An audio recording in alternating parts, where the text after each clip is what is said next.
Povo de Deus, bom dia. Que a graça e a paz do Senhor Jesus esteja sempre sobre você, sua casa, toda a sua família. Que alegria poder ter o privilégio de estar compartilhando a palavra de Deus com vocês nesta manhã, celebrando a Deus pelos 22 anos de igreja aqui no Cape Cod, por tudo aquilo que Deus tem feito através de vocês e desejando que o Senhor continue a conduzir vocês em vitória de uma forma muito especial, dia após dia. Obrigado, pastor Marcelo, pastor Azali, pela bênção de estarmos juntos e poder estar compartilhando a palavra de Deus com vocês em uma data tão especial como essa. Para mim é uma alegria muito grande e o desejo do meu coração é que Deus possa falar com a gente mais uma vez por meio da sua palavra. Você diz amém? Você está com sua Bíblia aí? Vamos lá? Eu gostaria de ler um texto com você que está no Evangelho de Jesus Cristo, segundo escreveu Mateus, capítulo de número 6, versículo 5. Evangelho de Jesus, segundo escreveu Mateus, capítulo de número 6, versículo 5. Eu gostaria de, a partir desse texto, compartilhar a mensagem ao seu coração esta noite. Na saída, se você desejar, você que talvez não estava na quinta, eu trouxe comigo alguns livros que vão te servir muito para o seu tempo de leitura e estudo da Bíblia. São 4 títulos que vão estar disponíveis a você. São obras que vão servir muito bem a você que ama entender e estudar a palavra de Deus. O primeiro desses títulos é uma enciclopédia sobre a vida dos personagens bíblicos. É uma ferramenta que eu levei mais de 7 anos escrevendo ela, são quase 500 páginas. Não é daqueles livros, daqueles que você lê da página 1 até o final, a não ser que você queira, mas é uma obra de pesquisa. O desejo de escrever esse livro nasceu quando eu percebi algo que eu tenho certeza que você também já percebeu. Todas as vezes que eu ia estudar sobre um personagem da Bíblia, às vezes eu tinha que fazer uma pesquisa muito longa em 20, 30 livros, como dicionários, enciclopédias bíblicas, comentários bíblicos, para entender quem foi aquela pessoa, a época em que ele viveu, o contexto cultural daquela época, lições a serem extraídas da história daquela pessoa para os nossos dias. Então foi diante disso que nasceu o desejo de escrever um livro que pudesse reunir em um único volume o máximo de informações disponíveis sobre os personagens da Bíblia. Então, essa é uma obra que vai te servir muito para o seu tempo de leitura e estudo, como também você que talvez é pai, mãe, um tempo de você ensinar um pouco da Bíblia aos seus filhos, um conteúdo a você compartilhar em suas redes sociais. É uma ferramenta que vai te servir muito para a sua jornada de estudo da palavra de Deus. Eu tive a alegria de ter esta obra por um pastor que é muito querido no Brasil, que é o pastor Hernandes Dias Lopes, e o prefácio dela foi pelo saudoso Dr. Russell Shedd, que foi uma das grandes referências que o Brasil teve dentro da área do ensino bíblico, e entre as coisas que o Dr. Shedd escreveu no prefácio, escreveu que não conheceu outra obra em português que reunisse tantas informações sobre a vida dos personagens bíblicos quanto essa. Então, é uma ferramenta que vai te servir muito. Junto dela, você terá também o manual bíblico expositivo sobre as parábolas de Jesus. Jesus contou ao todo 42 parábolas. A grande maioria delas estão dentro de um contexto cultural muito diferente do nosso. Então, histórias como 10 virgens, filho pródigo, dracma perdida, são parábolas que, ao lermos elas, nós percebemos que há muita riqueza sendo compartilhada ali, mas muitas vezes sentimos falta também de um material que nos ajude a entender e compreender um pouco melhor detalhes de cada uma dessas parábolas contadas por Jesus. Então, esse é o manual que vai te ajudar a entender todas essas 42 parábolas, a partir do contexto cultural daquela época, interpretativo para o nosso tempo e também exegético, trabalhando o significado dos termos bíblicos contidos em cada uma dessas parábolas. Quem sabe até para você seguir como que uma jornada devocional, lendo e estudando uma parábola por dia, mas é um livro que também a leitura dele vai te ser muito útil. O penúltimo livro é o Guia do Estudante da Bíblia. Esse livro ele é fruto de anos de pesquisa sobre os temas mais desafiadores para a interpretação bíblica. Muitas questões envolvendo assuntos como, por exemplo, o Apocalipse, escatologia bíblica, a vida após a morte, nós reconheceremos as pessoas no céu ou não? Muitas questões de cronologia bíblica. Quanto tempo João ficou preso em Patmos? Ele morreu em Patmos ou saiu de lá para entregar as 7 cartas do Apocalipse? As pessoas, elas viviam mesmo quase 1000 anos no livro do Gênesis, ou a contagem de anos lá era diferente da contagem de anos do nosso tempo. Como que a gente entende, por exemplo, textos como o livro dos Reis diz que um rei começou a reinar com uma determinada idade. O livro das Crônicas fala que foi com uma idade diferente. Um evangelho fala que Jesus curou um cego em Jericó, no outro fala que foram 2. Então são centenas de passagens da Bíblia que às vezes nós nos perguntamos como que a gente entende esse texto aqui, se esse outro texto fala isso daqui. Então essa é uma obra que vai te ajudar a compreender sobre como nós entendemos passagens um pouco mais difíceis para a interpretação bíblica. Uma leitura que também vai te acrescentar bastante. E o último livro, essa é a minha obra mais recente publicada, o título dele é Lidere a Sua Vida. Ele é um livro publicado pela editora Vida, que é uma das principais editoras cristãs do Brasil, e ele é um livro que fala sobre as crises do nosso tempo, os dramas que todos nós convivemos com eles em nossa geração. Problemas como, por exemplo, procrastinação. Você já procrastinou alguma vez? A palavra procrastinar significa deixar para amanhã. Procrastinar é adiar, é postergar. Pelo menos 80% de nós aqui essa manhã temos sonhos, projetos, ideais, que era para a gente já ter alcançado há muito tempo. Não alcançamos ainda porque a gente procrastina. Como que a gente muda isso? Gestão do tempo. Você caminha com o sentimento de que o tempo está passando e você não está conseguindo fazer aquilo que era para estar sendo feito? Como aprender a reorganizar melhor dentro disso a rotina? Problemas como perfeccionismo. Há um entendimento sobre perfeccionismo que a gente não pode esquecer. A grande maioria das pessoas pensam que se não ficar milimetricamente perfeito não serviu, porque ainda não entenderam que aquilo que foi bem feito é muito melhor do que o perfeito que dificilmente nós vamos conseguir fazer. Mas como que a mente da gente entende e começa a viver isso? Situações relacionadas à saúde emocional, a pessoas possuem potencial, habilidades, sabem onde querem chegar, mas por causa das suas emoções, sua vida está parada, por causa de medos, traumas, complexos, problemas às vezes relacionados ao perdão, situações que afetam a vida da gente nas áreas emocionais e muitas coisas em outras áreas da vida também são afetadas. Então, esse livro aqui é um autoexame, são 10 capítulos para você passar por eles repensando como está a sua vida, as áreas que você precisa melhorar. É um livro que ele vai te servir muito para a sua gestão da sua vida pessoal. É um livro para você presentear alguém e é um livro que, se você não estiver lendo nenhum outro livro agora, é uma boa leitura para você começá-la já a partir de hoje mesmo. Lidere a sua vida. Ninguém vai poder fazer isso no seu lugar e o seu futuro espera que você faça isso muito bem feito. É uma obra que vai te servir demais. Todos eles vão estar à sua disposição. Na saída você pode adquirir só 1, 2, 3 ou os 4.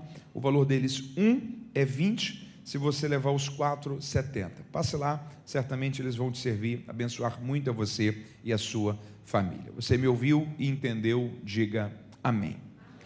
Mateus capítulo de número 6. Mateus 6, eu gostaria de ler com você alguns versículos, a partir do versículo 5. Mateus capítulo 6, verso 5, a palavra de Deus nos diz assim: Quando orares, não sejas como os hipócritas, porque eles se comprazem em orar em pé nas sinagogas, nas esquinas das ruas, para serem vistos pelos homens.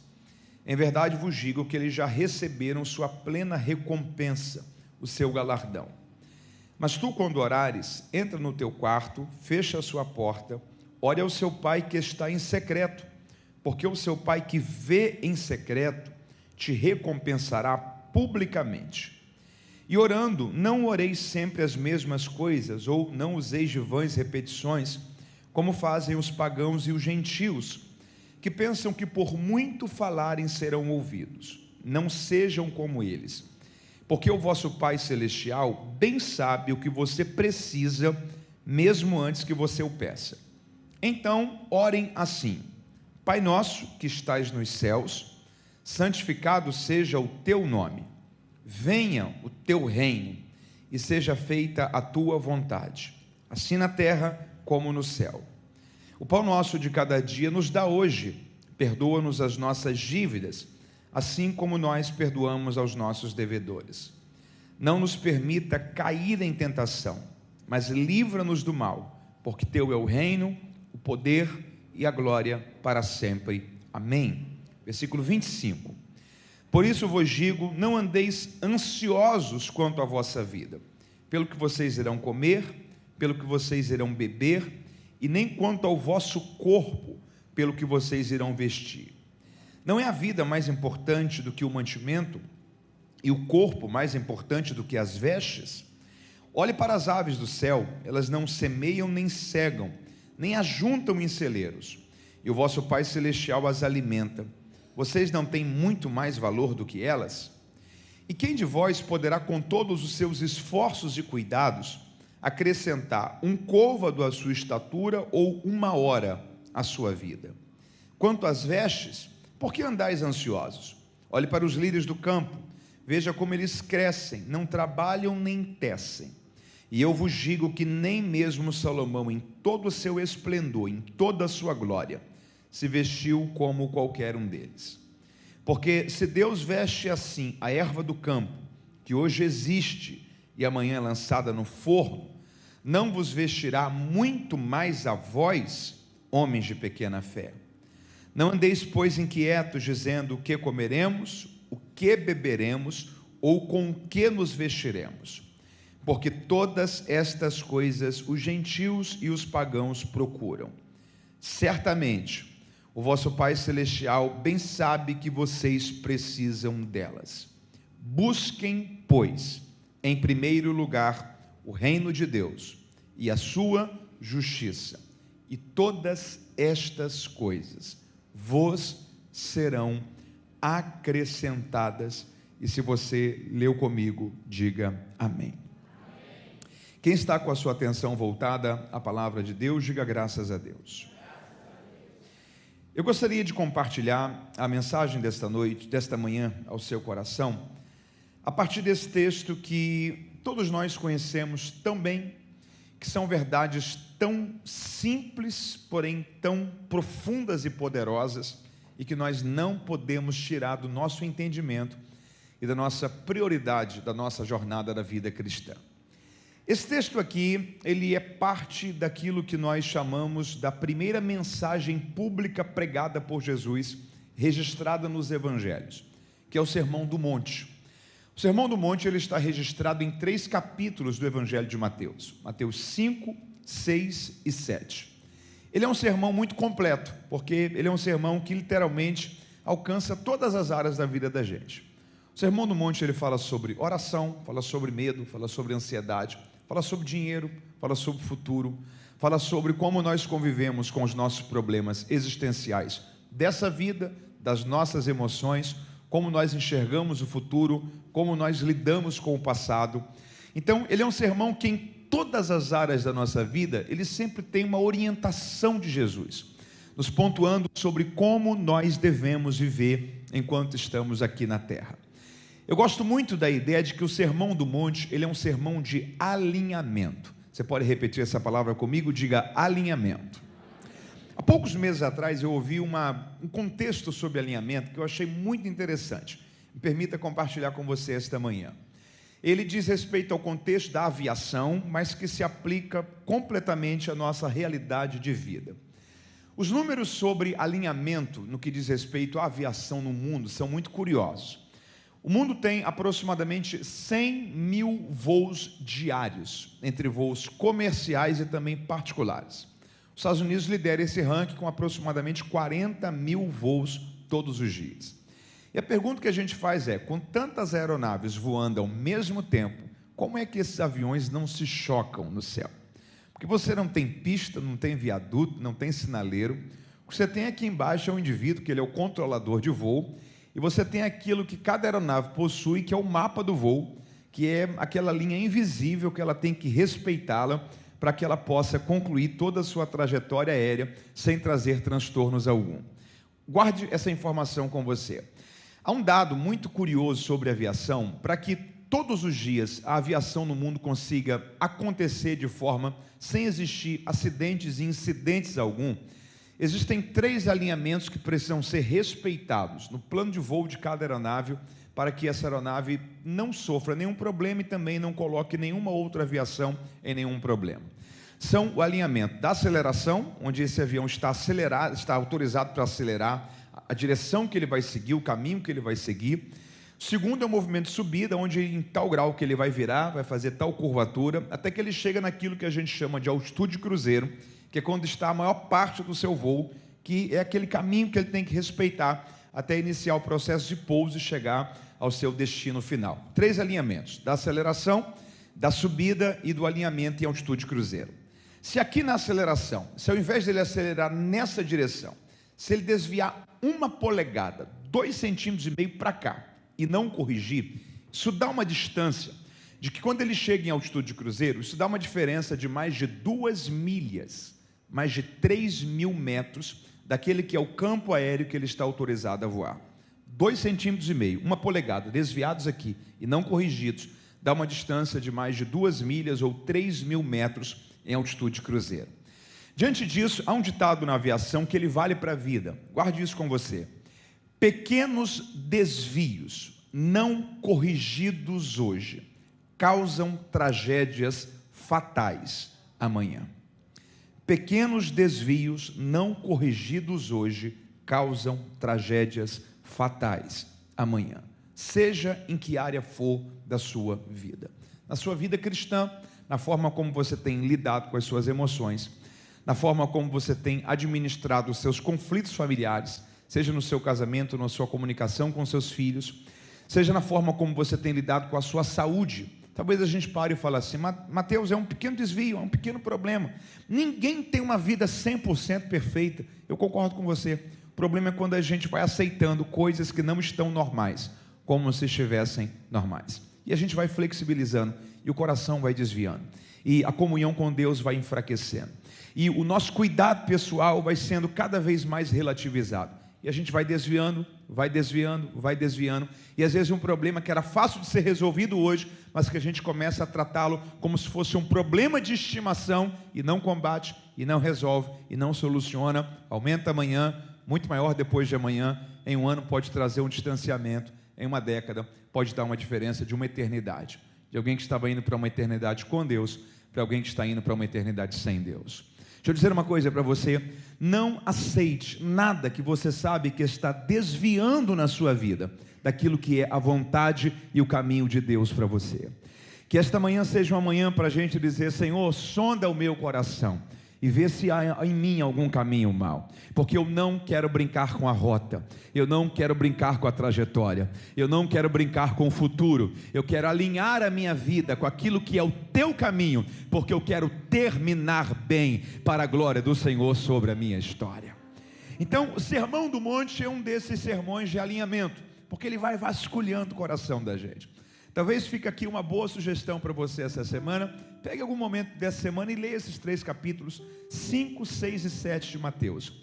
Dr. Billy Graham tinha um comentário tão interessante. Ele dizia o seguinte: lendo a Bíblia, eu encontrei muitos erros, todos eles em mim, nunca na Bíblia. Então a Bíblia é essa linha que a gente tem que ir trazendo a vida da gente para ela. E a gente tem que ir dizendo: Senhor, ajuda-me a corrigir, porque eu quero viver a rota do Senhor para a minha trajetória.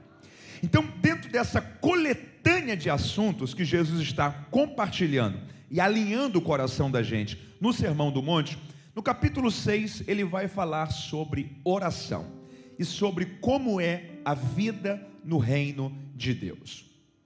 É aqui que ele nos deixa o clássico modelo de oração, que é o modelo de oração do Pai Nosso. E curiosamente, antes dele ensinar para a gente o que orar ou como orar, ele ensina para a gente sobre 2 coisas a não serem feitas. 2 coisas. Primeira delas, versículo 5. Quando vocês orarem, não sejam como os hipócritas, porque eles se comprazem, eles têm prazer em orar em pé nas sinagogas, nas esquinas das ruas, porque o que eles querem é ser vistos pelos outros. O que eles querem não é orar, mas é que as pessoas vejam que eles oram. O que eles querem não é ter comunhão com Deus, mas é fazer as pessoas pensarem que eles são assim com Deus. Então eles se permitem viver uma vida refém das aparências. E como Jesus chama esse grupo aqui de pessoas, que eram os fariseus, escribas, saduceus, toda aquela classe religiosa daquele tempo, da época de Jesus, Jesus chama eles de hipócritas. hipócritas. Você pode repetir como é que essa expressão? Diga hipócritas. A palavra hipócrita vem de um termo grego chamado hipócrisis. Quem era o hipócrisis? O hipócrisis era o ator da Grécia Antiga. Se nós estivéssemos em Atenas no primeiro século da era cristã e fôssemos a um espetáculo de dramaturgia, nós tínhamos lá o indivíduo principal da cena, que era o hipócrisis. Ele tinha várias máscaras e, de acordo com o momento da cena, ele trocava a máscara. Se a cena fosse de tensão, ele colocava uma máscara com o rosto apreensivo. Se fosse de alegria, ele colocava uma máscara com o rosto de alguém sorrindo. E ele ia contracenando, mudando as máscaras, independente se aquele era mesmo o sentimento que ele estava sentindo naquele momento ou não. Esse era o hipócrisis. E daqui vem a ideia de hipocrisia. Porque hipocrisia é quando eu tento fazer as pessoas pensarem que eu sou aquilo que na verdade eu não sou. Então, primeira orientação de Jesus aqui sobre o que não fazermos: não viva uma vida de aparência, não viva uma vida na mentira, viva uma vida na verdade. E se você viver uma vida na verdade, Deus vai te abençoar em todas as áreas da sua vida.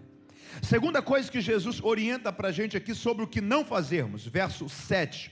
Quando vocês orarem, também não orem sempre as mesmas coisas, ou não orem sempre repetindo, ou em vãs repetições, como algumas versões diferentes falam. Porque aquilo que você vai orar e pedir, Deus já sabe que você precisa disso muito antes de você pedir. Aí a gente para e fala assim: peraí, se aquilo que eu vou orar e pedir, Deus já sabe que eu preciso muito antes de eu pedir e orar, por que é então que eu tenho que orar? Concorda comigo? A segunda coisa que Jesus está orientando para a gente aqui é o seguinte: não transforme a oração em um lugar que você vai apenas quando precisa pedir, porque aquilo que você precisa, Deus já sabe. Transforme a oração não num lugar para pedir, transforme a oração em um lugar para se relacionar, em um lugar para você estar com o seu Pai. E quando você precisar abrir o seu coração e compartilhar com Ele as suas dores, as suas aflições e as suas necessidades, você poderá fazê-lo com toda alegria, porque a sua comunhão vai ter sido já nutrida e fortalecida em Deus. Você entende isso comigo? Deixa eu construir aqui uma comparação para aplicar isso aqui de uma forma mais prática e pessoal para a vida da gente. Quem aqui tem pelo menos um amigo? Faz assim com a sua mão, quem tem pelo menos um amigo. Imagina que num domingo como esse, ele te liga e fala assim: estou precisando de um socorro. Você pode me emprestar $2.000? Em uma semana eu te devolvo. Você vai lá e empresta os $2.000 para ele. Uma semana depois ele te devolve. Mas depois ele fica 1 ano sem falar com você. Quanto tempo? 1 ano. 1 ano depois ele te liga. Fala assim: será que você pode me ajudar? Eu estou precisando de $5.000 emprestados. Mas com 1 semana eu devolvo a você. Você empresta os $5.000 para ele. 1 semana depois ele te devolve. Mas depois ele fica mais 1 ano de novo sem falar com você. Quanto tempo? Quando ele te ligar de novo, que você vê o nome dele aparecendo na tela do seu celular, o que você vai pensar? Está na hora de nós repensarmos o que é que Deus sente quando alguns crentes se ajoelham. Está na hora de nós repensarmos o que faz algumas pessoas se lembrarem de orar. Está na hora de nós repensarmos o que faz algumas pessoas se lembrarem de falar com Deus. O que Jesus está dizendo é: não transforme a oração em um lugar que você vai apenas quando você precisa pedir. Transforme a oração em uma jornada que você constrói com Deus. Não enxergue a oração como um caixa eletrônico que você vai apenas quando precisa sacar. Enxergue a oração como uma mesa que você vai para ter comunhão, para construir vínculo, para desenvolver intimidade. Faça da oração a porta de acesso ao coração de Deus, e não um lugar que você vai apenas quando precisa pedir. Porque se você entende que a oração é um lugar para se relacionar e não apenas um lugar para pedir, mesmo quando você não tiver naquele dia o que pedir, você vai entender que a sua comunhão precisa ser nutrida e alimentada com Deus, porque Ele é o nosso Pai e nós somos deles os seus filhos. Você pode celebrar a Ele por isso nesta manhã?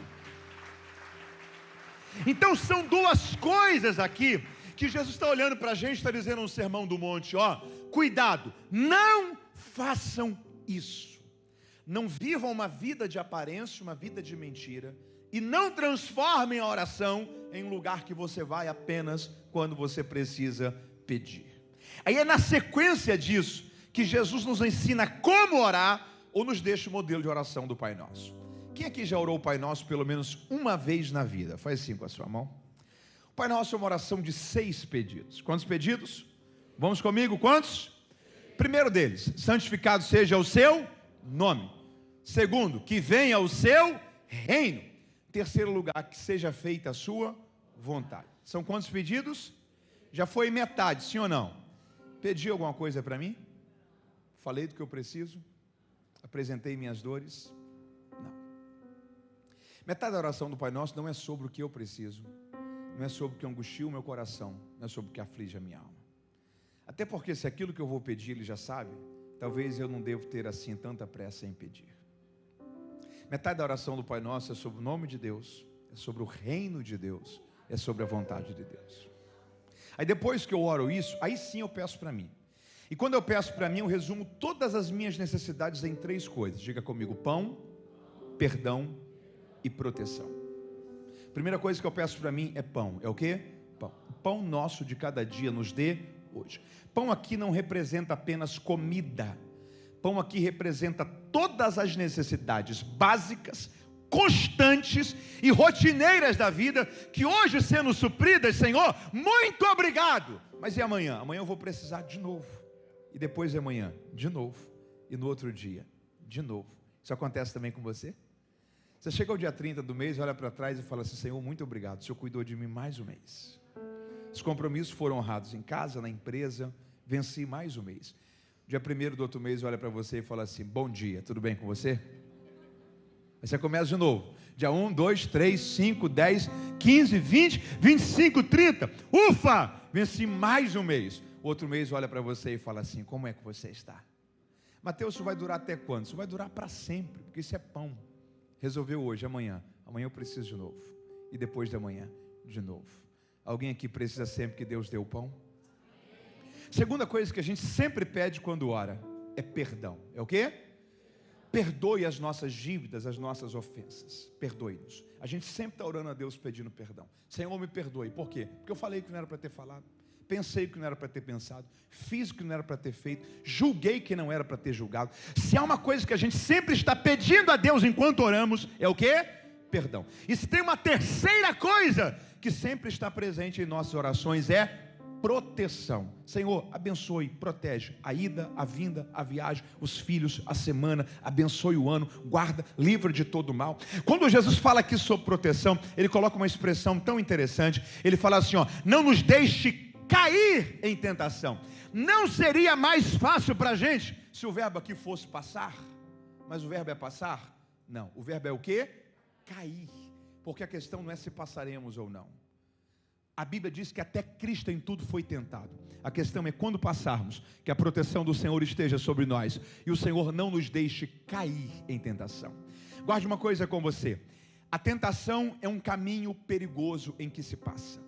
A tentação é um caminho perigoso em que se passa. A tentação, ela tem algumas características. A Bíblia diz que Jesus foi tentado pelo diabo no deserto. Foi tentado pelo diabo no deserto. Ali ele estava só. Ali ele estava, 40 dias antes ele estava com João Batista. Ele estava com uma multidão. O Espírito Santo desceu sobre ele em forma de pomba. Ele ouviu a voz do céu que dizia: este é o meu filho amado e nele eu tenho prazer. O diabo foi tentar ele ali? Não. O diabo foi tentar ele aonde? No deserto. Guarde isso. Dificilmente a tentação ocorrerá na coletividade. A tentação ocorrerá, na maioria das vezes, na individualidade.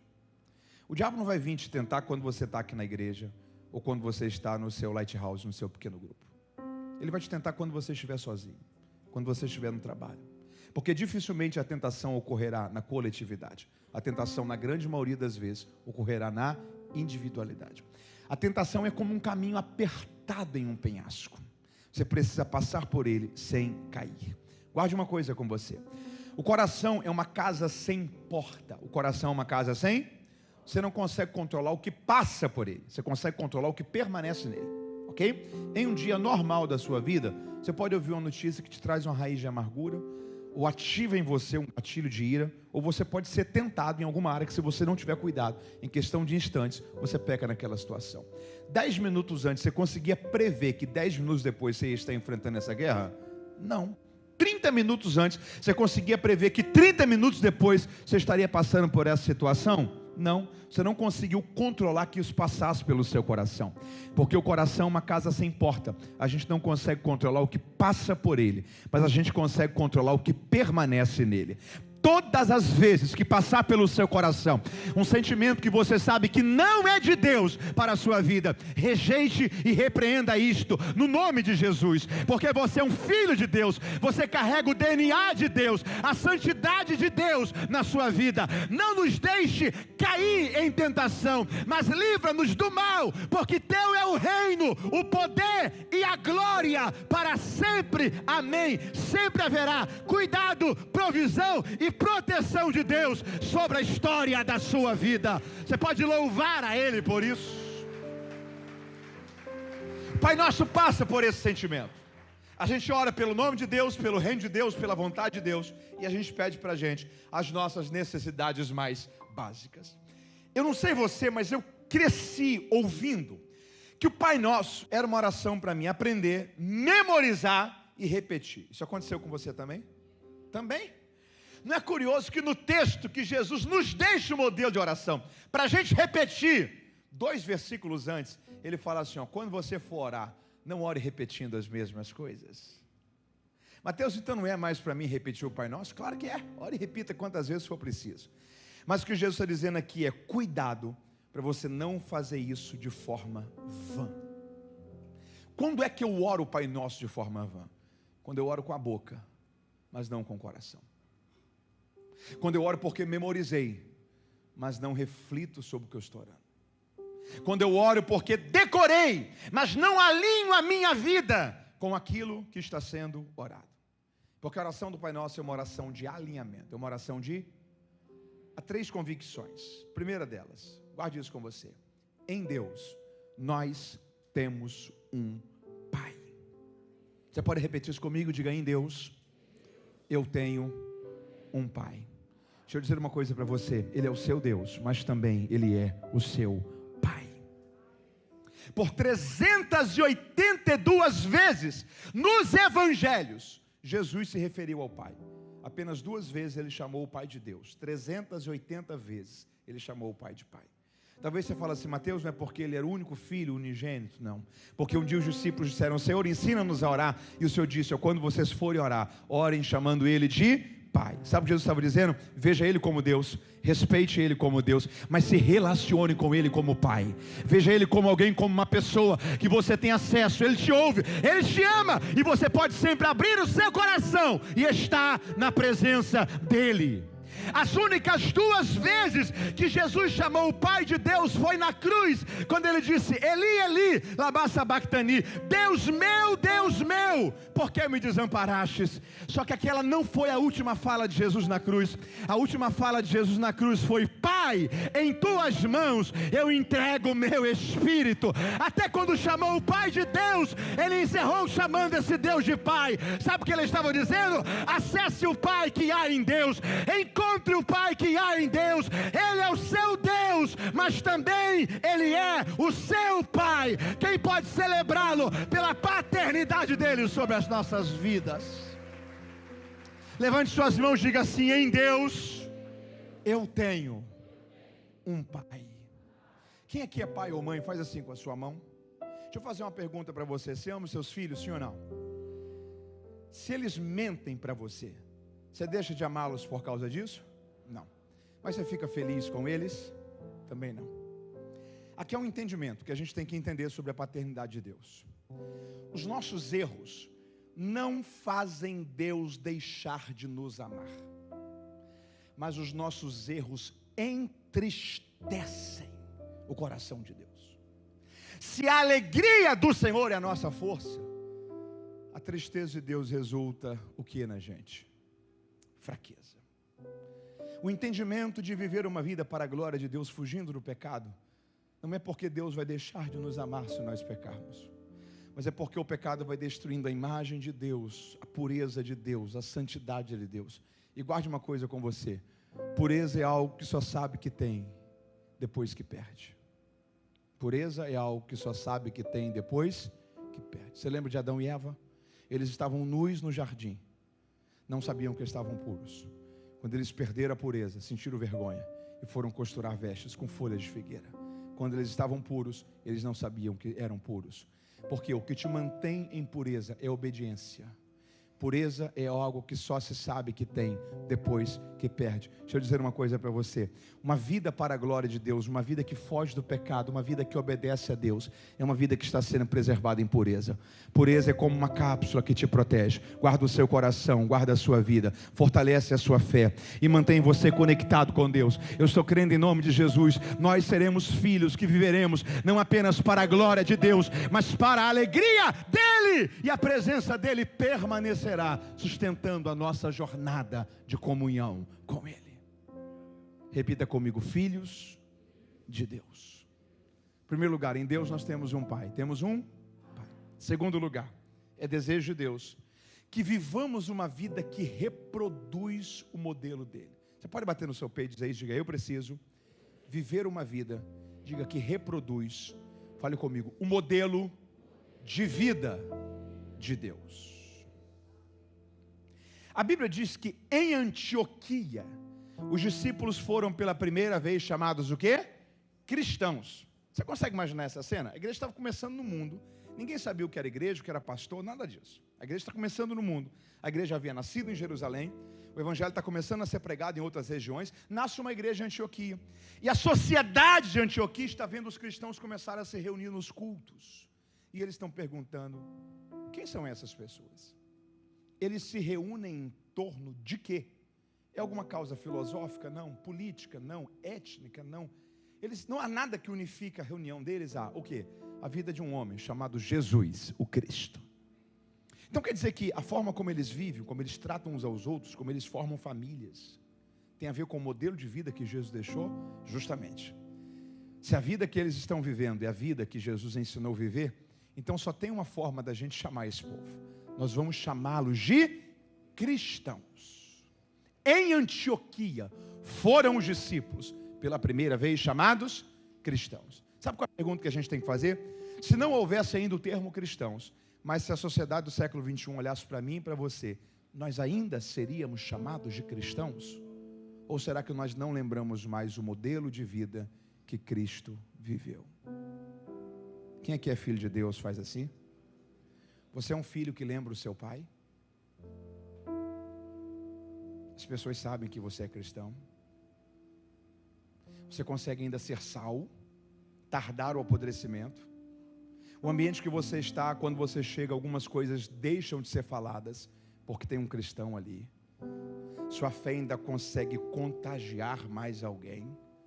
Ou será que nós temos perdido o sabor, nos tornado insípidos, e estamos começando a ser pisados pelos homens? Romanos capítulo 12, Paulo diz: não vos conformeis com esse mundo, mas transformai-vos pela renovação da vossa mente. Tem dois verbos aqui, diga comigo: conformar e transformar. Aqui tem um princípio para a vida, guarde isso. Todas as áreas da sua vida que você se conforma, você não transforma. Ok? Todas as áreas da sua vida que você se conforma, você não transforma. Tudo que você para e fala assim: não, mas é assim mesmo, você dificilmente vai viver uma mudança nisso, seja em que área for.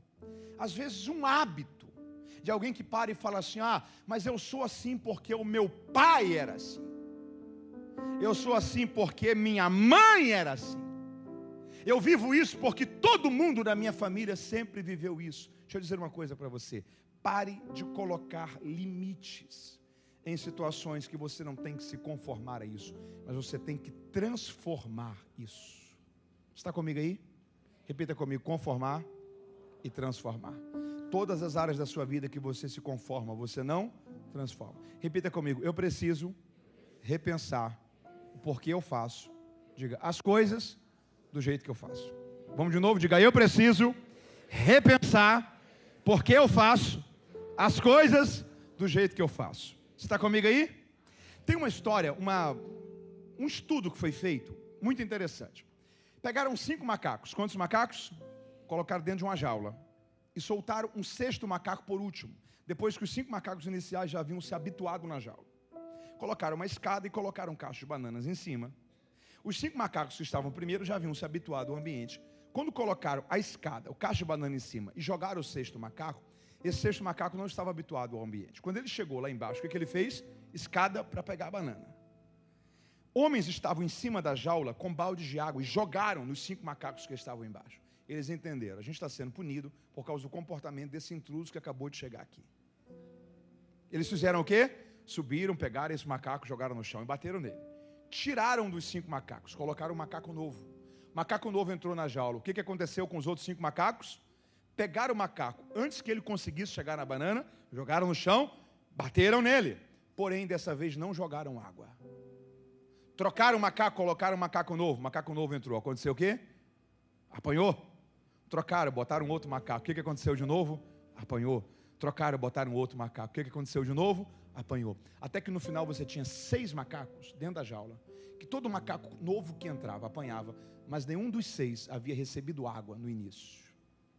Eles estavam apenas reproduzindo comportamentos sem entender o porquê faziam aquilo. Cuidado para você não estar sendo um esposo do jeito, porque a única referência de esposo foi o pai. Um pai de um jeito, porque a única referência de pai foi o pai. Uma esposa de um jeito, porque a única referência de esposa e de mãe foi a mãe. Por que que nós fazemos as coisas do jeito que fazemos? Repita comigo: as áreas que eu me conformo, eu não transformo. Você lembra de Eli? Eli foi um homem de Deus, sim ou não?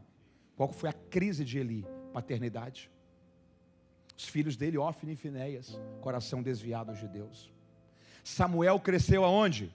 No tabernáculo de Siló. Quem que era o pai biológico de Samuel? Eucana. Mas quem cresceu como uma figura masculina, paterna de Samuel? Eli. Samuel cresceu, foi um homem de Deus, sim ou não? Qual foi a crise de Samuel? Os filhos. Israel se reuniu e falou assim: se você vivesse 200 anos, a gente aceitaria ser liderado por você 200 anos. Pelos seus filhos não dá. A gente precisa de um rei. Samuel herdou a identidade espiritual de Eli, mas reproduzia o modelo de paternidade que ele tinha. Porque se a gente não tiver cuidado, a gente só reproduz comportamentos. Eu faço isso porque sempre vi fazendo isso. Eu ajo dessa forma porque sempre vi pessoas fazendo dessa forma. Tem alguém que está entendendo essa palavra? Deixa eu dizer uma coisa para você. Essa manhã é uma manhã de você quebrar ciclos geracionais sobre a sua casa. Essa manhã é uma manhã de você quebrar ciclos geracionais sobre a sua família. Essa manhã é uma manhã de você quebrar ciclos geracionais sobre como você está criando seus filhos, sobre como você está construindo um matrimônio, sobre como você está lidando com a sua vida financeira, sobre como você ainda está alimentando vícios. Talvez a coisa que você está fazendo porque você viu alguém fazer. Todas as áreas que você se conforma, você não transforma. Deus quer trazer libertação e transformação sobre áreas específicas da sua vida. Você pode celebrar a Deus por isso essa manhã. Qual que é o modelo de vida que nós estamos reproduzindo? Será que é o modelo de vida de Deus? Repita comigo: não vos conformeis. Diga, mas transformai-vos. Diga, pela renovação da mente. Diga, se a mente mudar, a vida muda. Repita comigo: conformar e transformar. Tem água nessa garrafa, sim ou não? Ela tem uma forma? Não. Se ela estivesse numa jarra, ela estaria na forma de uma jarra. Se ela estivesse em uma taça, ela estaria na forma de uma taça. Porque ela se conforma. Ok? Quando Paulo diz não vos conformeis com esse mundo, o que Paulo está dizendo é não absorva a forma do mundo, o modelo do mundo, os padrões do mundo, as tendências do mundo, as ideologias do mundo. Não molde a sua vida a como as pessoas desse mundo vivem. O que vai então moldar a nossa vida? É o que Jesus orou no Pai Nosso, quando Ele falou assim: Pai, que seja feita na terra a sua vontade, do mesmo jeito que ela é feita no céu. Que seja feita na terra a sua vontade, do mesmo jeito que ela é feita no céu. Sabe o que Jesus estava dizendo? Pai, use a forma do céu para formar a terra. Use a cultura do céu para transformar a terra. Use os valores e princípios do reino de Deus para mudar a forma como os homens vivem a sua vida nos reinos da na terra, nós vamos viver uma vida transformada pelos princípios do reino de Deus. Você diz amém por isso? Em primeiro lugar, em Deus nós temos um Pai. Em Deus nós temos um Pai. Segundo lugar, é desejo de Deus que você viva uma vida que reproduz o modelo dele. Terceiro lugar, a oração do Pai Nosso, a vida no reino de Deus, é um convite para nós realinharmos as nossas prioridades. Você pode repetir isso comigo? Diga, eu preciso, diga, realinhar as minhas prioridades. Sabe o que luta no nosso coração para a gente não viver as prioridades do reino de Deus? Uma coisa chamada ansiedade. Você pode repetir isso comigo? Diga, ansiedade. Você é uma pessoa ansiosa? Sabe o que deixa a gente ansioso? Paulo responde, coisas. Paulo escreve, não andeis ansiosos por? Não andeis ansiosos por? O que deixa a gente ansioso? Coisas. Esse versículo é tão simples, mas é tão completo. Mateus, que coisas? Jesus responde aqui, comer, beber, vestir. O que deixa a gente ansioso? Comer, beber, vestir. Você já viu gente ansiosa porque passou da hora de comer? Gente irritada porque não bebeu café. Ou gente chateada porque não comprou a roupa que queria, o carro que queria, o relógio que queria. O que deixa a gente ansioso? O que deixa a gente ansioso? E Jesus está dizendo o seguinte, peraí, o Pai te deu um corpo e uma vida, um corpo e uma. Se Ele te deu um corpo, você acha que Ele vai falhar em te dar o que vestir para cobrir esse corpo? Se Ele te deu uma vida, você acha que Ele vai falhar em te dar o que comer e o que beber para você manter essa vida? Sabe o que Jesus está dizendo? Se o Pai não falhou naquilo que é principal, fique tranquilo, Ele também não vai falhar naquilo que é secundário. Só que aí Jesus provoca a gente aqui. Ele fala assim, quem de vós, quem poderá por causa da sua ansiedade, seus esforços, acrescentar 1 hora à vida ou um côvado à estatura? Um côvado é 45 centímetros. O que Jesus está dizendo aqui é o seguinte, quem por causa do seu descontentamento vai conseguir crescer 45 centímetros ou vai conseguir aumentar 1 hora na vida? A ansiedade consegue aumentar a vida, sim ou não? Não. Cuidado, ela pode até não aumentar, só que ela diminui. Porque o ansioso vive menos, perdoa menos, sorri menos, desfruta menos, se preocupa mais. A palavra preocupação vem de 2 palavras. Pré é antecipar e ocupação. Porque quem se preocupa se ocupa 2 vezes, sofre 2 vezes, se angustia 2 vezes. Por que você está vivendo ansioso? Mateus, como que eu sei, como que está a ansiedade no meu coração? Tem um termômetro, tem um? Porque Jesus disse, por que vocês estão ansiosos, homens de pequena fé? Repita comigo, homens de pequena fé. Você pode soltar suas 2 mãos aí? Pode. Fale comigo, ansiedade e fé. Fale comigo assim, quando a ansiedade está grande, a fé está pequena. Fala assim, quando a fé está grande, diga, a ansiedade fica pequena. Fala assim, o meu coração será dominado ou por ansiedade ou por fé. O que está controlando o seu coração? A palavra fé no grego vem de um termo chamado pisti. Pisti dá origem a 2 palavras, crer e confiar. Crer e, porque biblicamente, se eu creio, eu confio. Mas se eu não confio, é porque eu não creio. Não tem como eu confiar e estar ansioso. Aí Jesus conclui o raciocínio, aqui eu começo a fechar a mensagem dessa manhã. Como que eu faço para mim realinhar a minha vida com as prioridades do reino de Deus? Jesus diz no versículo 33, mas buscai em primeiro lugar o reino de Deus e a sua justiça. Estou realinhando a vida com as prioridades. Em primeiro lugar, o reino de Deus e a sua justiça. Porque todas as demais, que coisas? Pão, perdão e proteção. Que coisas? O que comer, o que beber e o que vestir. Busquem, pois, em primeiro lugar o reino de Deus e a sua justiça, porque todas as demais coisas te serão o quê? Acrescentadas. Você concorda comigo que a palavra acréscimo é uma palavra que a gente sabe o que significa, mas usa pouco? Talvez nos últimos 30 dias você não usou em momento algum a palavra acréscimo. Mas tem um contexto, principalmente no Brasil, que a gente usa muito a palavra acréscimo. No esporte. Qual que é o nome do esporte? Qual que é o nome do esporte?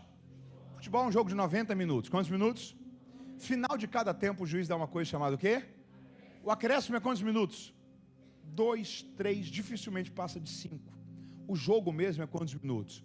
90. E o acréscimo? 5. O que é maior, o jogo ou o acréscimo? O jogo. Entendeu o sentido de acréscimo? O acréscimo é aquela medida que é além do que já seria suficiente. Traz ela para esse texto. Busquem, pois, em primeiro lugar, o reino de Deus e a sua justiça. Mas e pão, perdão e proteção? Isso é só o acréscimo. E comer, beber e vestir, isso é só o acréscimo. E enriquecer, ajuntar e possuir, isso é só o acréscimo. Você não pode fazer disso a causa da sua vida. Deixa eu gastar aqui os minutos finais nesse ponto. Cuidado para você não estar vivendo por coisas e perdendo pessoas. Cuidado para você não estar vivendo por coisas e perdendo pessoas.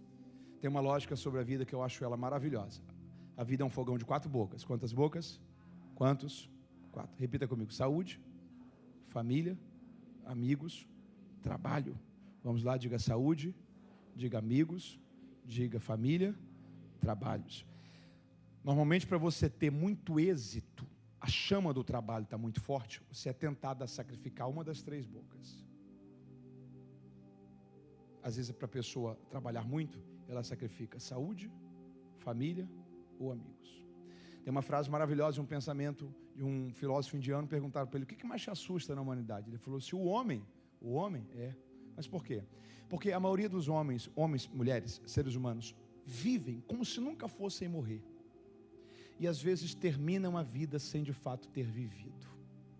Vivem como se nunca fossem morrer e terminam a vida sem de fato ter vivido. E aí gastam a saúde para conseguir dinheiro. E no final gastam dinheiro para tentar recuperar a saúde. Gastam a saúde para conseguir dinheiro e no final gastam dinheiro para tentar recuperar a saúde. Às vezes a pessoa é muito até cuidadosa e fala assim, não, Mateus, eu trabalho, mas eu tenho cuidado com a família e com a saúde, mas não tem amigos. Cuidado para você não trocar pessoas por coisas. Cuidado para você não estar trocando a sua fé por coisas. A vida chega a um ponto que às vezes você tem que sacrificar coisas para não perder aquilo que é mais importante. O norte dos Estados Unidos está maravilhoso nesses dias. Em poucas semanas entra talvez na fase mais bonita. As folhas começam a vermelhar, outras amarelam. Em poucas semanas todas caem. Ficam apenas galhos. Você já parou para pensar por que nessa região do mundo as folhas caem antes do inverno? Ou você acha que é apenas uma sequência natural? As folhas caem por causa da sabedoria de Deus, do equilíbrio do ecossistema. Você sabe muito bem que quando a neve cai, elas são flocos. Em questão de poucas horas ela vira gelo. Gelo tem peso. Se as folhas não caíssem, e se a neve viesse sobre as árvores, e as folhas estivessem, as árvores quebravam. As folhas caem para que fiquem apenas os galhos. Porque a natureza sabe que o inverno não dura para sempre. Depois que a neve passa, as folhas nascem de novo.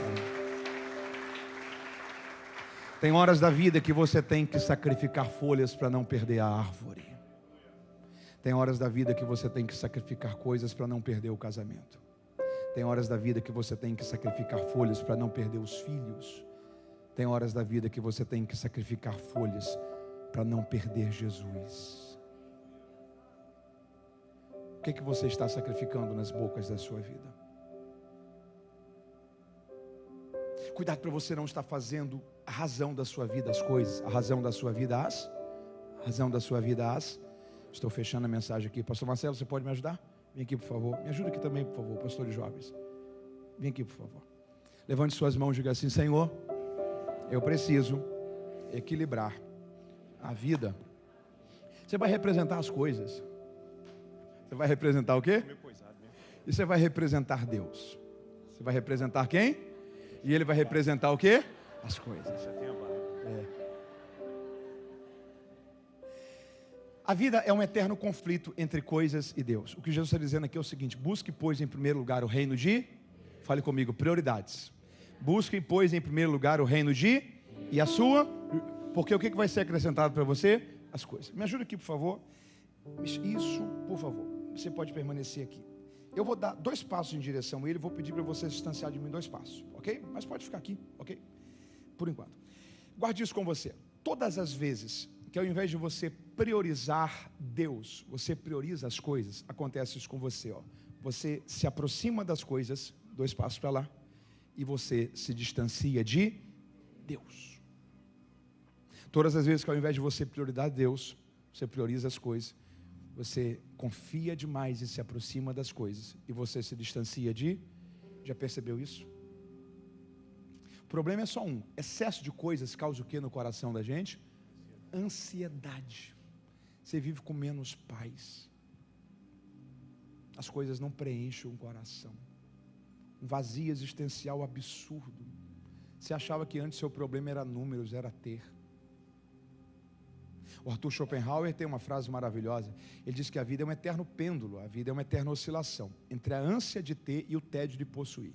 Repita comigo: a ânsia de ter e o tédio de possuir. Eu queria tanto, e agora tenho, não me preenche mais. Por quê? Porque as coisas causam na gente ansiedade. Causam na gente o quê? Qual que é o conselho de Jesus? Busque, pois, em primeiro lugar o reino. Quando você reorganiza as prioridades, guarde isso. Pastor Marcelo, eu vou em direção a ele, vou pedir para você me acompanhar. Quando ao invés de você viver para as coisas, você prioriza Deus, acontece isso com você, ó. Você prioriza Deus e as coisas te acompanham.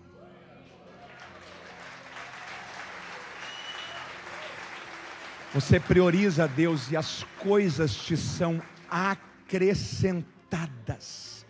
Eu estou encerrando essa mensagem dizendo que nada vai faltar para você se você não colocar Deus em segundo lugar na sua vida. Você pode celebrar a Deus por isso. Obrigado, pastor. Deus te abençoe. Muito obrigado. Levante suas mãos e diga assim: Senhor, eu preciso alinhar a minha vida com as prioridades certas. Essa palavra é para você? Vamos orar? Fica de pé comigo em nome.